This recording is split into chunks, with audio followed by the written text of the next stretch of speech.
Nous voulons explorer des planètes de plus en plus lointaines, mais il en existe une, très proche, que nous connaissons encore mal. À sa surface, déserts, plaines arides ou steppes herbeuses alternent avec forêts luxuriantes et jungles tropicales. Une myriade d'écosystèmes abrite des créatures aussi fascinantes qu'inquiétantes. Cette planète, vous la voyez tous les jours, dans le miroir de votre salle de bain. C'est votre corps. Bienvenue sur la planète Corps.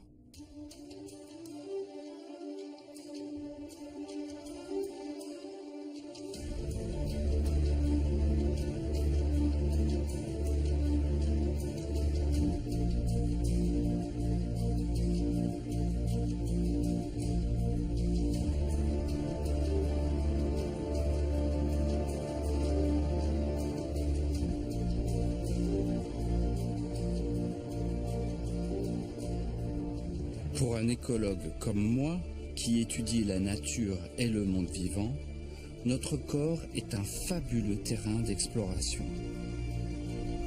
Il a de nombreuses similitudes avec la planète que nous habitons. Il est donc intéressant de l'observer avec le même regard que nous portons aux espaces naturels de la Terre.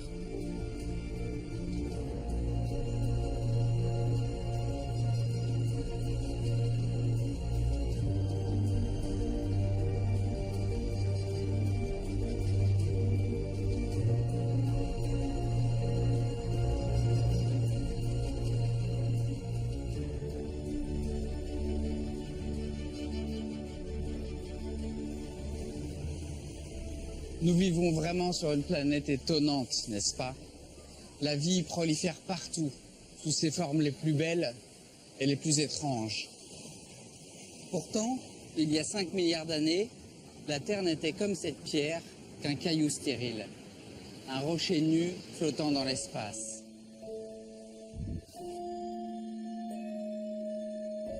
La vie s'est installée, puis elle s'est développée.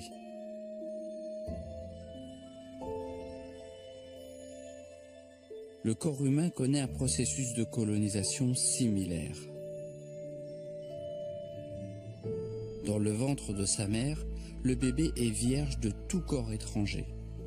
Mais dès qu'il s'engage dans l'utérus et que commence le processus d'expulsion, le corps du bébé est colonisé par une multitude d'organismes vivants. Les premiers colons sont les bactéries.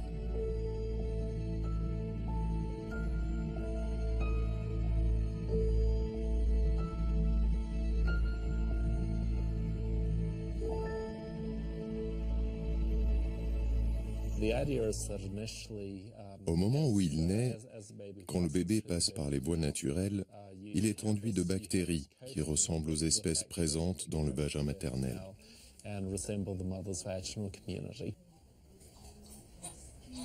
En naissant, le bébé prend donc un véritable bain bactérien. Son corps s'imprègne de ces organismes microscopiques comme un manteau biologique légué par sa mère.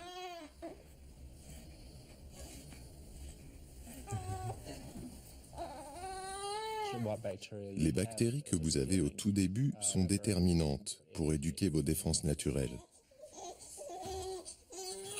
Certaines études s'intéressent justement à la différence de colonisation bactérienne entre les bébés nés par voie naturelle et ceux nés par césarienne. Quand vous examinez des bébés nés par césarienne, tout de suite après leur naissance, on constate qu'au lieu d'être couverts de bactéries qui ressemblent à celles présentes dans le vagin maternel, ils sont colonisés par des bactéries similaires aux espèces bactériennes de la peau. Il y a des conséquences qu'on peut observer du point de vue de la santé. On sait qu'il y a une corrélation entre les naissances par césarienne et des taux plus élevés d'allergies, d'asthme et de maladies auto-immunes.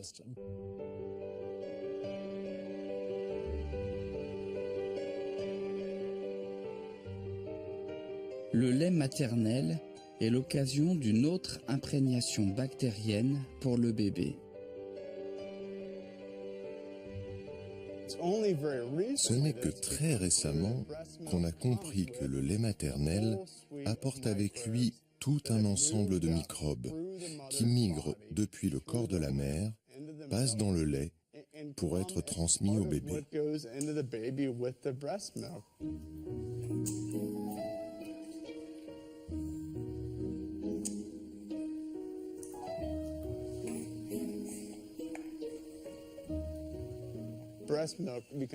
Le lait maternel est un exemple étonnant de la façon dont notre corps a évolué pour permettre la transmission de ces microbes à la génération suivante.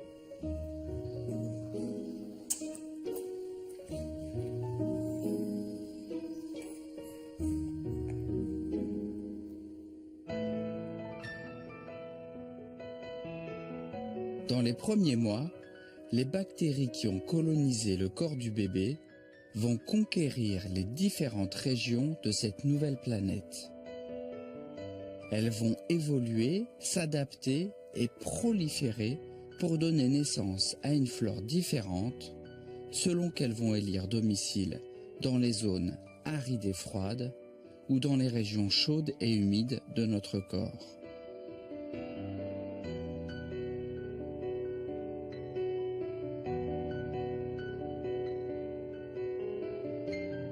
Les bactéries vont se multiplier à tel point qu'à l'âge adulte, chacun de nous transporte en permanence plus de 100 000 milliards de bactéries.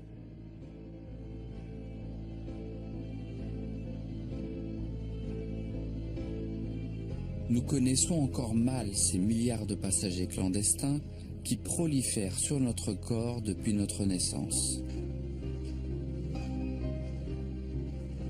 Des espèces inconnues nous attendent dans des territoires peu étudiés. Et il n'est pas besoin d'aller très loin. C'est dans le cratère qui témoigne de notre naissance, le nombril, que des scientifiques sont partis à la recherche de bactéries cachées. Les biologistes de l'Université de Caroline du Nord, qui ont lancé le projet Biodiversité du nombril, reconnaissent que leurs recherches sur cette partie du corps ont commencé comme une blague. Suivant. Sur ce coton-tige, vous prélevez des organismes vivants. Nous allons en extraire l'ADN et avec la génétique, on pourra les identifier. Les chercheurs soumettent les bactéries à un séquençage ADN qui dresse leur carte d'identité biologique et permet de les répertorier.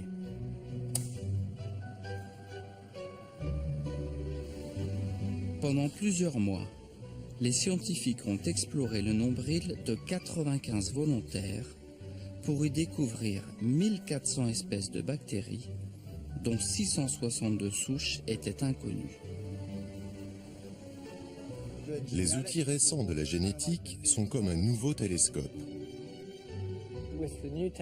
Les nouvelles techniques qui sont apparues dans les 10-20 dernières années nous ont permis de voir tous les organismes et plus seulement ceux qu'on pouvait mettre en culture.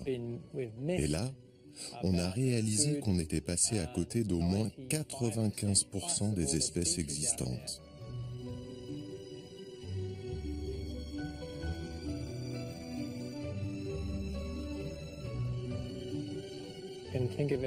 On est un peu dans la situation d'un géographe qui aurait étudié toute sa vie les fjords de Norvège et tout d'un coup quelqu'un dirait « Au fait, on a découvert les Amériques et l'Australie » et personne n'en aurait entendu parler avant.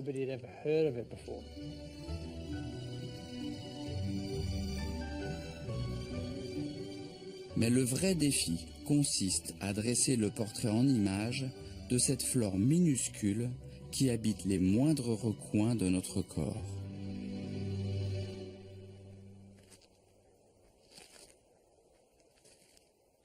Pour explorer notre jardin bactérien et observer de plus près les différentes espèces qui le composent, il nous faut franchir les frontières du monde microscopique en embarquant à bord de vaisseaux bien particuliers.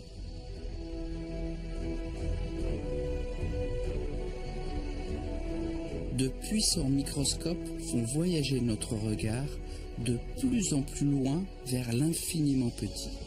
Ils nous emmènent dans un surprenant safari à la rencontre des espèces de bactéries qui prolifèrent sur notre peau, du bout de nos pieds à la pointe de nos cheveux.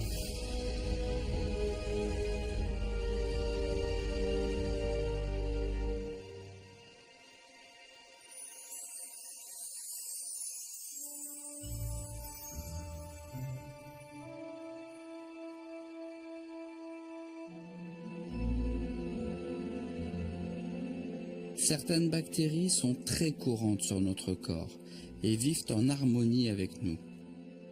C'est le cas de Staphylococcus epidermidis ou de Propionibacterium, bien adaptées toutes les deux à l'acidité naturelle de notre peau. Certaines espèces, comme Streptococcus pyogenes, sont dites pathogènes, c'est-à-dire qu'elles peuvent attaquer notre corps et déclencher des maladies. Quant à Pseudomonas aeruginosa, elle pourrait être nuisible à l'intérieur de notre corps, mais elle sécrète sur notre peau un antimicrobien efficace. Comme dans la nature, la santé du milieu se joue dans l'équilibre entre les espèces. En occupant le terrain et en monopolisant toutes les ressources disponibles, les bonnes bactéries empêchent les bactéries nuisibles de s'installer. Elles sont en guerre entre elles. Même nos bonnes bactéries se battent entre elles. Elles essayent toutes de dominer.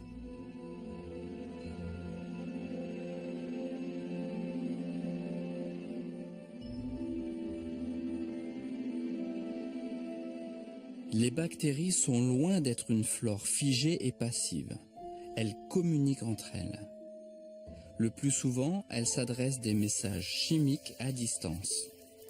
Ces messages leur permettent de se recenser et de déclencher une action commune quand elles sont en nombre suffisant et que les conditions sont favorables.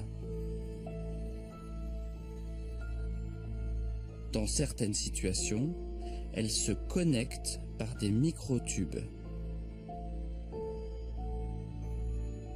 Elles construisent un réseau qui leur permet de faire circuler des protéines et parfois du matériel génétique qui les dotera de nouvelles aptitudes.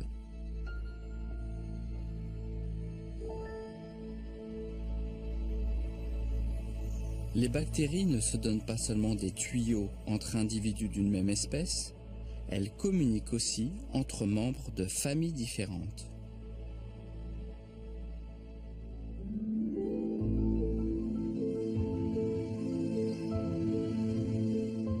Sur notre corps comme sur la planète Terre, les bactéries peuvent vivre dans de nombreux environnements.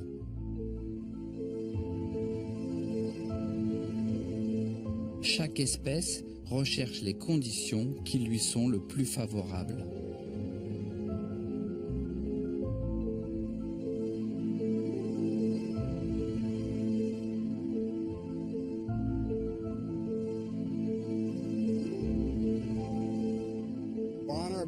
Ces bactéries présentes sur notre corps se nourrissent de nous. Elles consomment nos peaux mortes, les particules de notre épiderme. Elles participent en fait à la décomposition de ces éléments.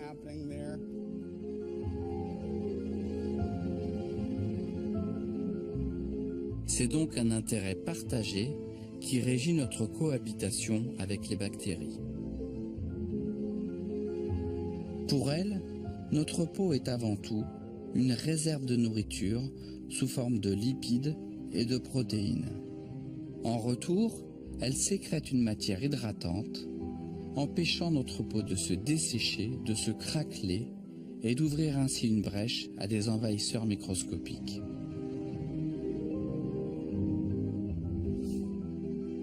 Comme la croûte qui recouvre notre planète Terre, la peau est l'enveloppe extérieure protectrice de notre corps. Contrairement à ce que vous pourriez penser, elle n'est pas aussi légère que cela. Nous portons environ 5 kg de peau répartis sur une surface moyenne de 2 mètres carrés à l'âge adulte, ce qui en fait le plus grand organe du corps. Mais surtout, notre peau a des propriétés étonnantes dont nous n'avons même plus conscience.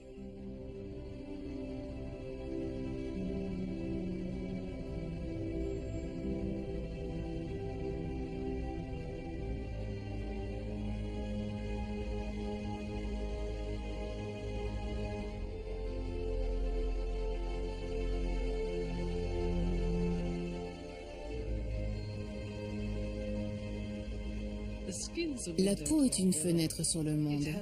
Son extrême sensibilité est bien sûr différente selon les parties du corps. Les lèvres et le bout des doigts sont plus sensibles. Mais il ne s'agit pas seulement du toucher, c'est aussi par la peau que nous ressentons la douleur, la température, les vibrations, tous ces éléments qui nous relient au monde.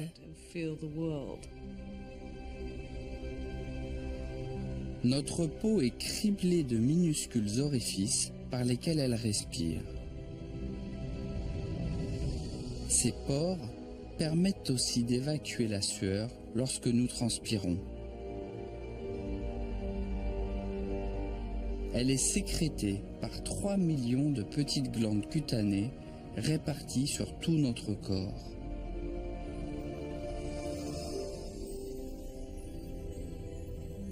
La transpiration permet d'éliminer un excès de chaleur, faisant ainsi baisser la température corporelle. La peau est aussi imperméable, grâce à une protéine dure et insoluble, la kératine.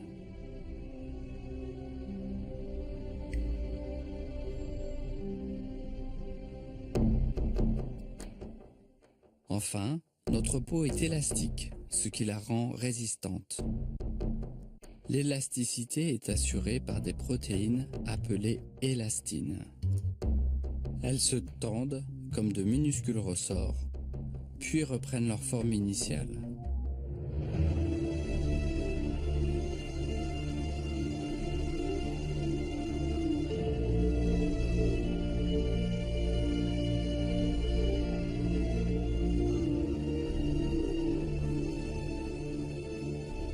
Porosité, imperméabilité, élasticité sont autant de qualités qui rendent notre enveloppe corporelle propice à la vie.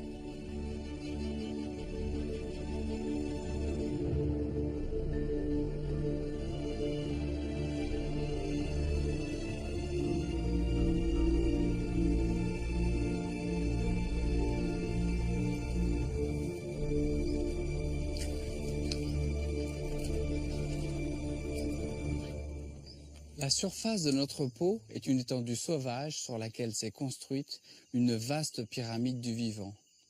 À la base de la chaîne alimentaire, les bactéries sont un terreau nourricier qui fournit de nombreuses ressources pour tout un tas d'espèces. Mais d'autres formes de vie ont également élu domicile partout où les conditions sont favorables. Ainsi, certains champignons microscopiques ont colonisé notre peau et l'intérieur de notre corps.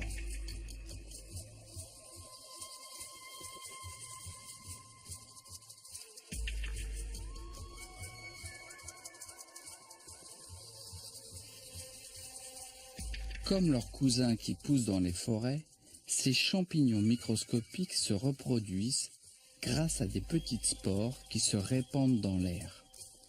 C'est ainsi qu'ils s'établissent sur notre peau ou pénètrent dans nos poumons. Grossis près de 5000 fois, ils nous font penser à une flore exotique qui n'a rien à envier à certaines régions tropicales de notre planète Terre.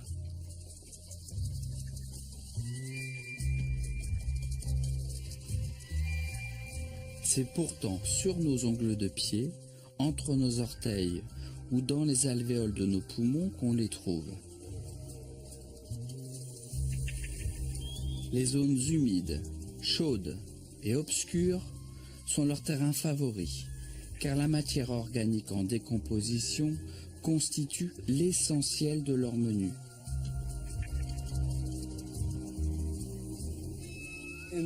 Dans une forêt tropicale, vous avez les organismes qui produisent la matière première. Vous avez les plantes, les espèces qui mangent les plantes. Vous avez des prédateurs, vous avez des parasites. Et tout cela se passe aussi sur votre corps.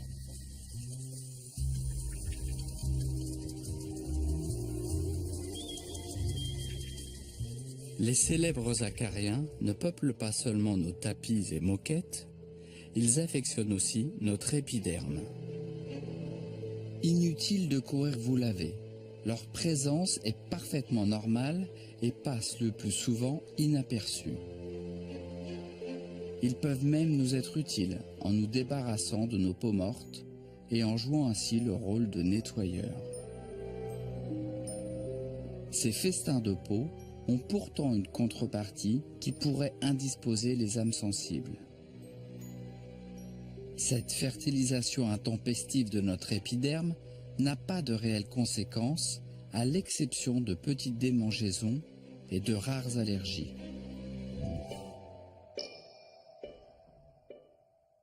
Pourtant, dans la grande famille des acariens, quelques parents embarrassants nuisent à la réputation de l'espèce. C'est le cas du sarcopte. Comme ses cousins mangeurs de peau, il s'intéresse à notre épiderme, mais ce n'est pas pour y faire le ménage. C'est sur notre peau qu'il vit ses amours.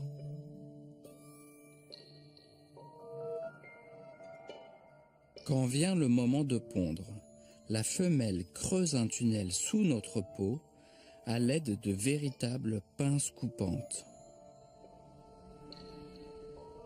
Les épines qui hérissent son dos lui interdisent toute marche arrière. Ce ne sont pas les œufs qu'elle pond sous notre peau, mais les déjections qu'elle laisse lors de son séjour qui déclenchent la gale. Cette maladie de peau, devenue rare mais très contagieuse, se transmet par contact direct. Le sarcopte s'installe là où la peau est la plus fine, entre les doigts, à l'intérieur des poignets, dans l'aine et à l'intérieur des coudes.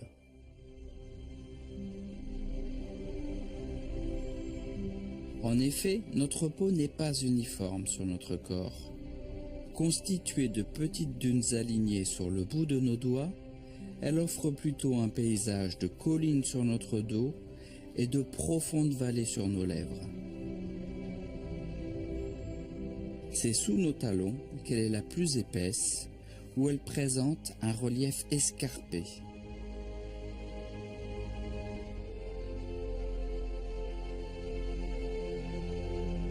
Notre peau, comme le sol, est composée de plusieurs couches. Son épaisseur, sa souplesse et ses propriétés chimiques varient selon les régions. Sèche sur le dessus de nos mains, c'est sur notre front et à la base de nos poils qu'elle est la plus grasse.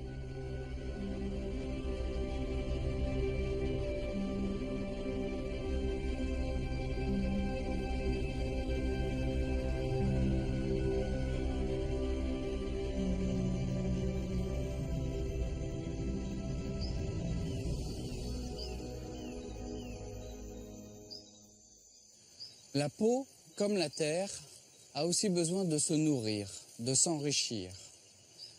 La terre le fait avec ce qui vient d'en haut, tout ce qui tombe et se décompose. La peau le fait avec ce qui vient d'en dessous. Dans les deux cas, la vie se concentre autour des éléments qui pénètrent les couches les plus profondes. Pour la terre, c'est autour des racines des plantes que la vie est la plus dense. Pour la peau, c'est autour des racines des poils, les follicules.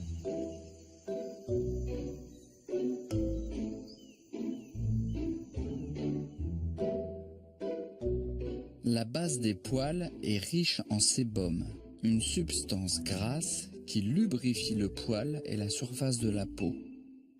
Elle est sécrétée par des petites glandes présentes dans le bulbe, à la racine du poil.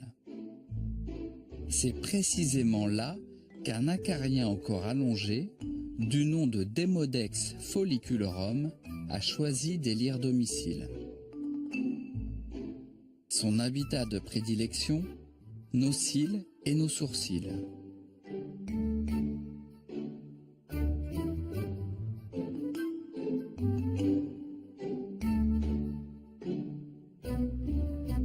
Le sébum constitue l'essentiel de son menu, mais à l'occasion, il ne dédaigne pas quelques cellules mortes de notre épiderme. La nature a affublé cette petite créature d'une absurdité anatomique. N'ayant pas d'anus, elle ne peut évacuer les déchets de ses repas. Une fois le ventre bien rempli, elle est ainsi condamnée à mourir par décomposition. La plupart du temps, ce petit acarien n'est source d'aucune gêne. Mais sa prolifération peut provoquer des infections de la peau ou des yeux.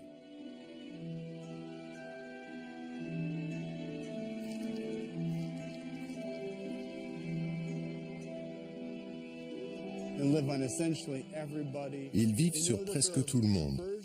Et nous savons que certains spécimens pourraient être des espèces nouvelles, mais personne ne les a jamais étudiés. Il y a vraiment une grande part de leur biologie qui reste mystérieuse. Vous imaginez ? C'est un animal qui vit sur votre visage et on connaît peu de choses sur lui.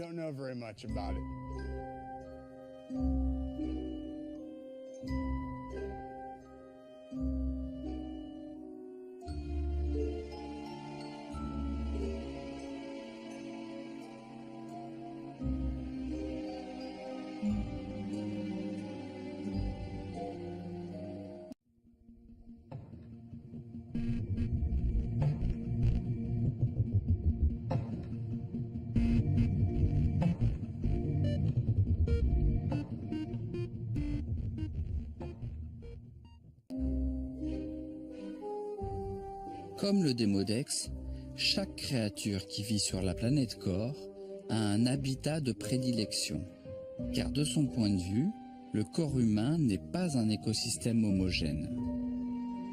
Certains champignons ne vivent bien qu'entre nos doigts de pied, tandis que d'autres créatures préfèrent la jungle de nos cheveux.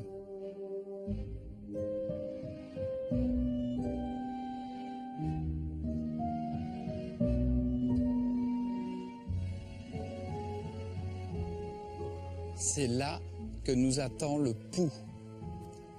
Ce passager clandestin de nos têtes est assez inoffensif. Pourtant, vu de près, c'est un véritable monstre dont il est bien difficile de se débarrasser lorsqu'il s'est établi sur notre crâne. À son échelle, notre cuir chevelu ressemble assez à une forêt densément boisée. L'endroit idéal pour passer inaperçu.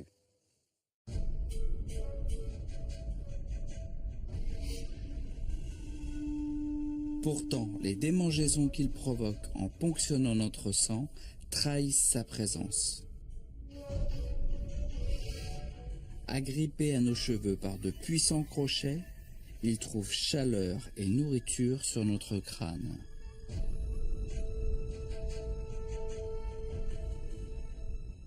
C'est aussi là, à l'abri des regards, qu'il vit ses amours.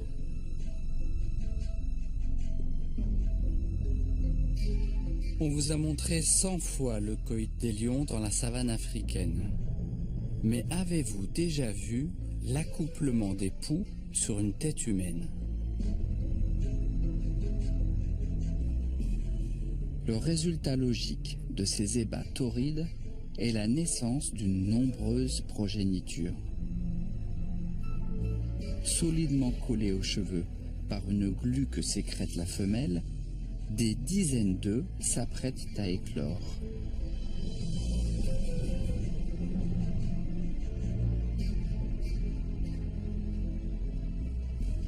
Dans notre esprit, le pouls est un héritage encombrant de notre condition animale. Un parasite repoussant et nuisible.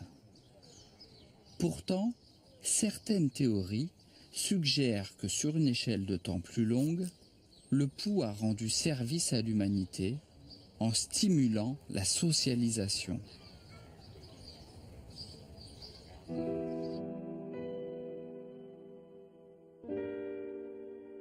Entre les poux et nous, c'est une histoire qui dure. Ces habitants des forêts de notre corps nous accompagnent depuis les tout premiers pas de nos ancêtres. Mais les poux étaient déjà présents dans le paysage il y a bien plus longtemps encore. Plusieurs millions d'années avant l'homme, ils se sont attaqués à des bêtes de tout poil et de toute taille, choisissant leurs nouveaux hôtes au gré des extinctions ou des bouleversements de leur environnement.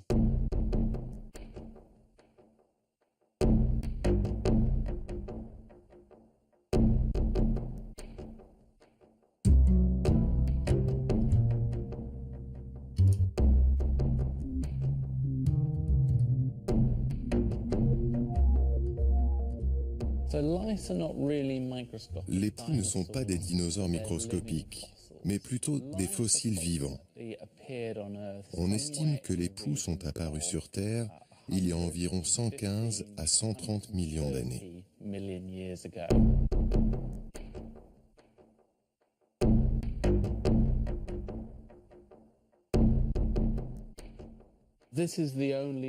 C'est le seul fossile connu de poux. Il a été découvert il y a environ 20 ans. Il est vieux de 44 millions d'années et son parent le plus proche encore vivant se trouve sur les canards et les cygnes.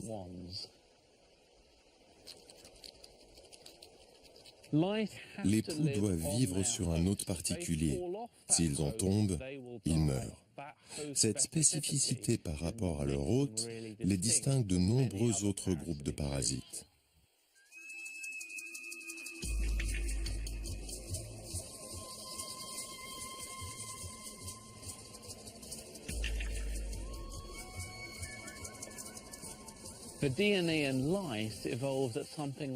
L'ADN du poux évolue 2 à 4 fois plus vite que celui de son hôte. On peut donc se servir de l'arbre d'évolution du poux, en datant ses points de ramification, pour les comparer au profil d'évolution de l'hôte. C'est pour cette raison que Vince Smith considère les poux comme un formidable miroir de l'évolution des espèces et de la nôtre en particulier.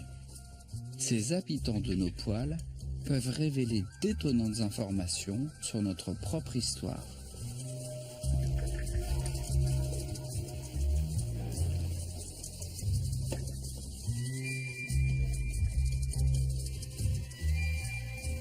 Homo erectus, dont nous nous sommes séparés il y a plus d'1 million d'années, avait des poux génétiquement très proches des poux de nos têtes aujourd'hui.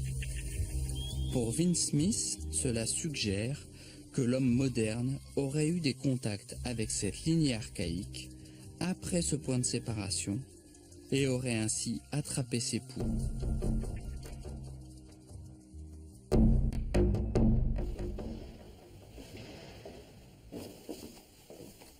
Toujours sur le même principe de comparaison génétique des différentes familles de poux, Vince Smith a émis une autre hypothèse qui concerne cette fois les poux de nos régions intimes.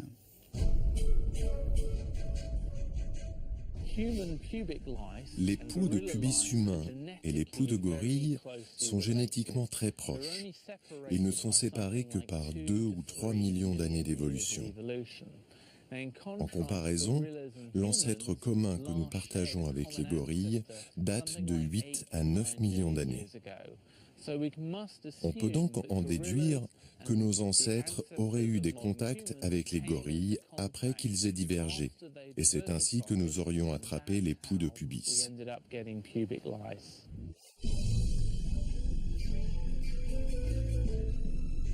Cette hypothèse est confortée par la morphologie des poux de pubis. Munis de puissants crochets, ils ont besoin de poils drus et épais pour s'agripper. Cet habitat favorable de notre toison pubienne est aussi caractéristique du pelage des gorilles.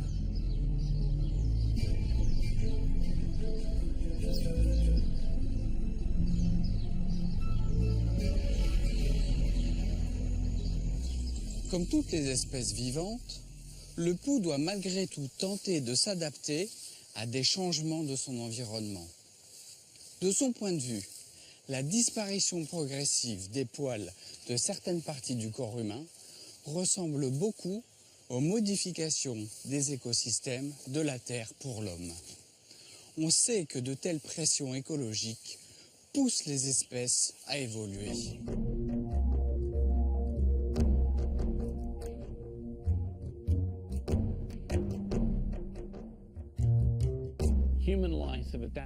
Les poux humains se sont adaptés aux évolutions de notre corps. La perte progressive de nos poils les a obligés à opérer une retraite dans les parties où il nous restait des poils, c'est-à-dire notre tête d'une part et la zone pubienne d'autre part. Mais ce qui est intéressant, c'est qu'une nouvelle espèce, le pou de corps, est née au moment où l'homme a commencé à se vêtir. Ce sont en fait des poux de tête qui ont migré pour exploiter les vêtements comme une nouvelle niche, où ils se sont installés pour vivre.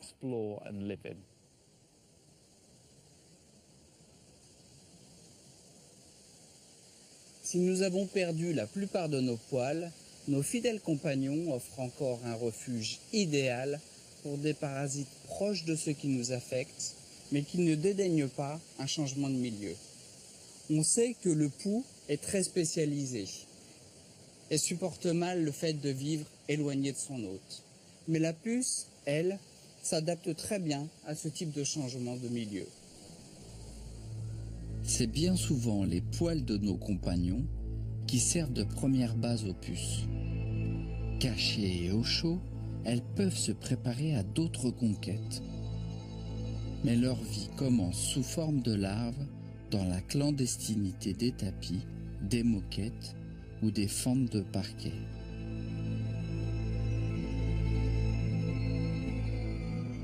Pendant la dernière phase de sa métamorphose, la larve de puce s'enferme dans une sorte de cocon dans lequel elle évolue jusqu'à atteindre sa taille adulte. Parvenues à ce stade, les puces sont capables de patienter pendant près d'1 an sans manger. Mais au moindre stimulus, elles éclosent tout en même temps.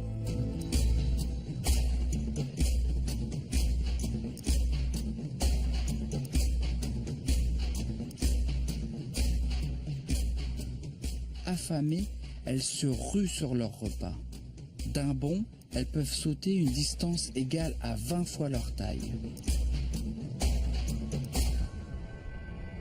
Pour conquérir une planète vivante comme notre corps, les puces sont capables de véritables prouesses physiques.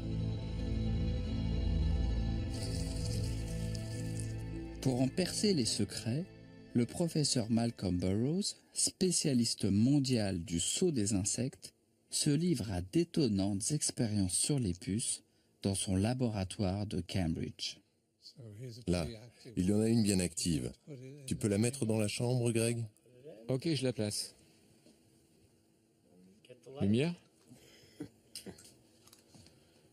Ok, on est prêt pour filmer. Équipé d'une caméra à très haute vitesse, le professeur Burrows et son équipe filment des sauts de puces à 5000 images par seconde pour pouvoir les analyser au ralenti.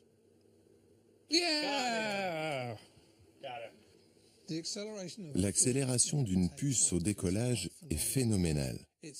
En 1/1000 de seconde, elle passe de l'immobilité totale à une vitesse de près de 2 mètres par seconde. Cela signifie qu'elle absorbe une force équivalente à environ 100 G. Vous et moi serions morts si nous subissions une force de 5 G.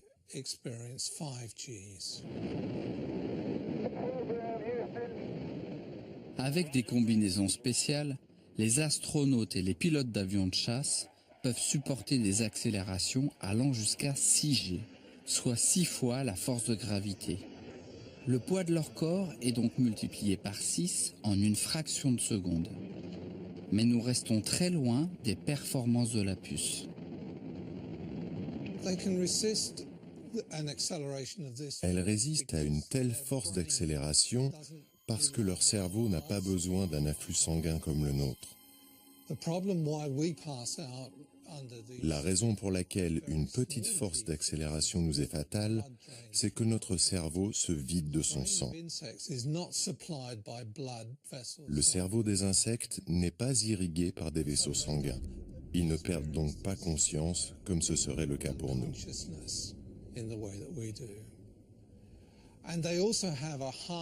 D'autre part, les puces ont un squelette externe rigide, comparé à notre squelette interne, et c'est aussi ce qui les protège de telles forces d'accélération.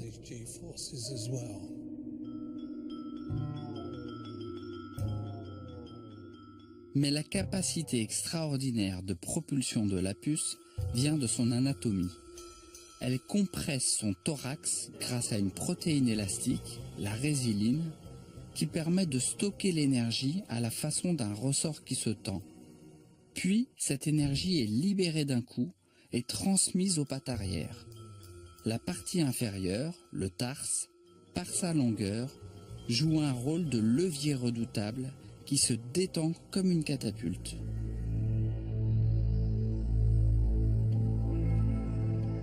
Si les puces sont de véritables as du décollage, l'atterrissage est beaucoup plus approximatif.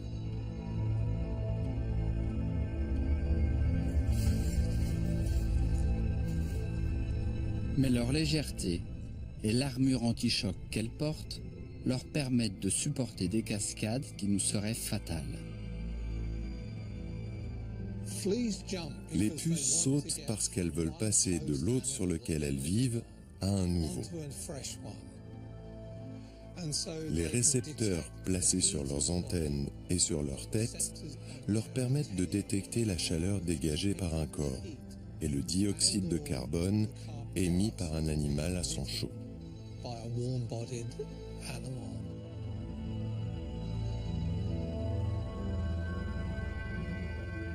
En effet, ce qui motive ces kamikazes miniatures pour accomplir de tels sauts acrobatiques, c'est avant tout la perspective d'un festin de sang.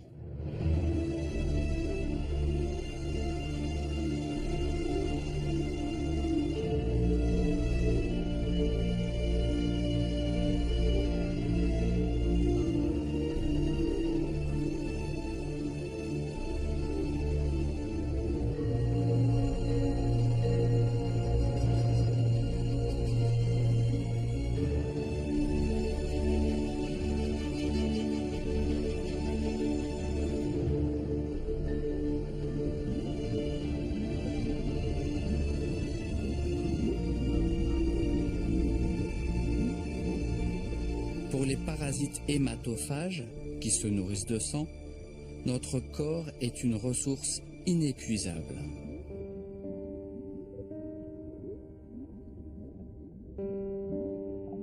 Les infimes quantités que les parasites prélèvent sont immédiatement renouvelées par le corps. Cette minuscule ponction ne perturbe pas le moins du monde notre métabolisme.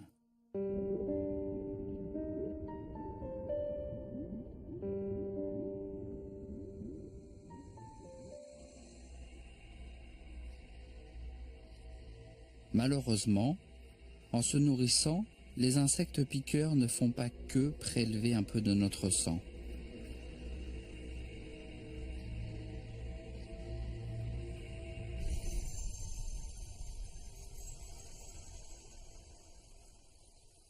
En perçant notre peau, les parasites hématophages permettent à des micro-organismes de franchir notre meilleure barrière de défense. C'est ainsi que des espèces pathogènes, virus, bactéries, protozoaires, vont pénétrer à l'intérieur de la planète corps. Et le champion toute catégorie de la transmission de maladies, c'est bien le moustique. Ou plus exactement, la femelle moustique, à qui notre sang est nécessaire pour pouvoir pondre.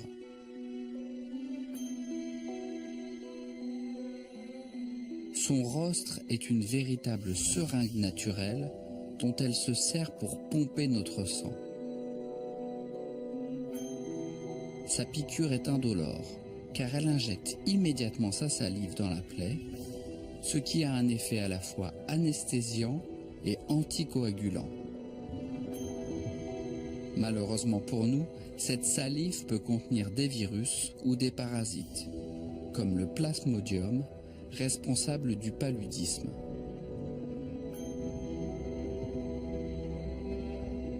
Chaque année, cette maladie touche plus de 200 millions de personnes dans le monde et provoque près d'1 million de décès. Le parasite infecte d'abord les cellules du foie, puis il va pénétrer à l'intérieur de nos globules rouges pour s'y multiplier. Ceux-ci se gondolent et se déforment, signe que le parasite prolifère à l'intérieur, comme le montrent ces images en microscopie électronique. Mais à ce stade, afin de poursuivre son développement, le parasite doit quitter le sang humain, trop chaud, et repasser dans le corps d'un moustique.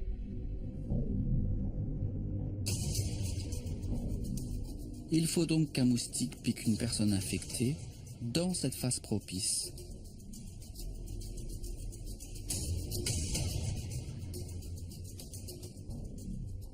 Or, certaines expériences semblent montrer qu'un moustique pique de préférence une personne contaminée par le parasite.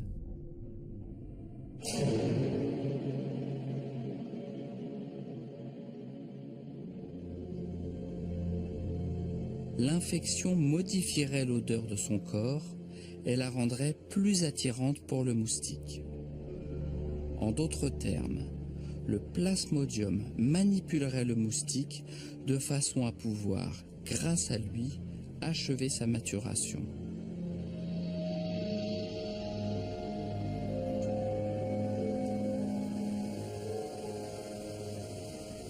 Aussi incroyable que cela puisse paraître, l'homme n'est qu'un autre intermédiaire dans cette histoire, une victime collatérale dans le cycle de reproduction d'une créature minuscule mais très complexe. Un scénario qui nous rappelle une fois de plus que notre planète corps évolue en interaction permanente avec la multitude d'organismes vivants qui nous entourent. Mais parfois, pour combattre certains squatteurs indésirables, il est préférable de leur livrer bataille avant même qu'ils ne posent pied sur notre planète. Et c'est la stratégie adoptée par des chercheurs australiens pour combattre le virus de la dengue, lui aussi transmis par un moustique. Le professeur Scott O'Neill et son équipe livrent leur corps en toute tranquillité à ces moustiques, car ils sont sûrs qu'ils ne leur transmettront aucune maladie. Ils sont le fruit d'un élevage bien particulier, le résultat de nombreuses années de recherche. Tout a commencé avec la mise en évidence d'une étonnante bactérie nommée Wolbachia.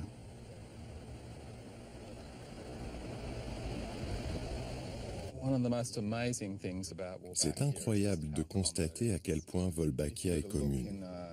Dans un environnement comme celui-là, 70% des insectes vont être naturellement porteurs de cette bactérie.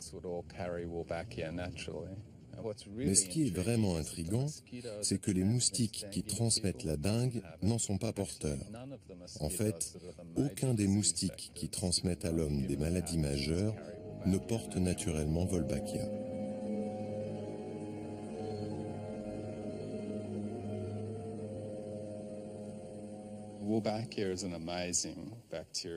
Wolbachia est une bactérie incroyable. Et ce qui m'a passionné, c'est les effets qu'elle provoque sur les insectes qu'elle colonise. Elle favorise la reproduction des femelles qui la portent. Celles-ci transmettent Wolbachia à leur descendance et la bactérie se diffuse ainsi plus vite. Elle protège les insectes de nombreuses infections, et notamment des attaques virales. Si les insectes portent Wolbachia, les virus ne se développent pas aussi bien.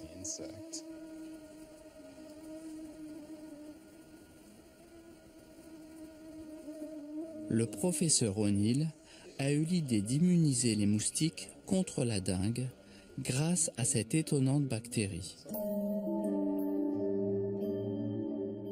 En laboratoire, les chercheurs ont inoculé Wolbachia à des œufs de moustiques et ils ont élevé des femelles porteuses de la bactérie.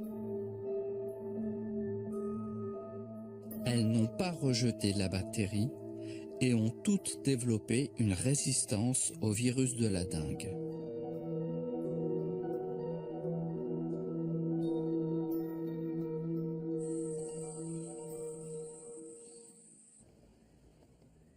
Chaque année, ces femelles sont relâchées dans la nature pour qu'elles s'accouplent à des moustiques non porteurs et transmettent Wolbachia à leur descendance. De génération en génération, les moustiques porteurs de la bactérie deviennent dominants et remplacent peu à peu les moustiques non porteurs.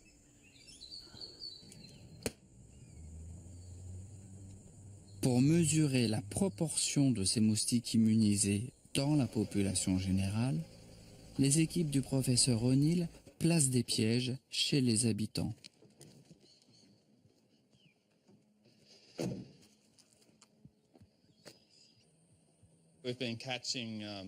Cela fait maintenant 3 ans que nous capturons des moustiques dans ces pièges pour les ramener au laboratoire et voir s'ils sont porteurs de Wolbachia.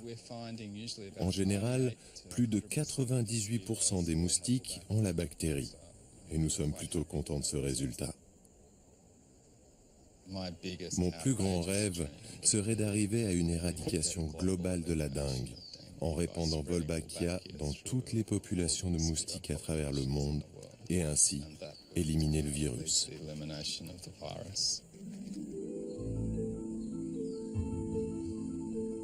Ces recherches suscitent d'autant plus d'espoir qu'il n'existe pas de vaccin contre cette maladie dont les symptômes sont ceux d'une forte grippe. Elle touche chaque année près de 40 millions de personnes, principalement dans les pays en voie de développement des régions tropicales.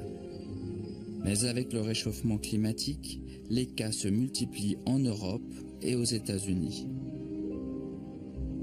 Les expériences menées par le professeur O'Neill montrent que dans la nature, certains organismes microscopiques sont capables de manipuler des créatures bien plus imposantes en modifiant leur biologie intérieure. Parfois, nous sommes nous aussi sous l'emprise d'êtres vivants bien plus petits que nous.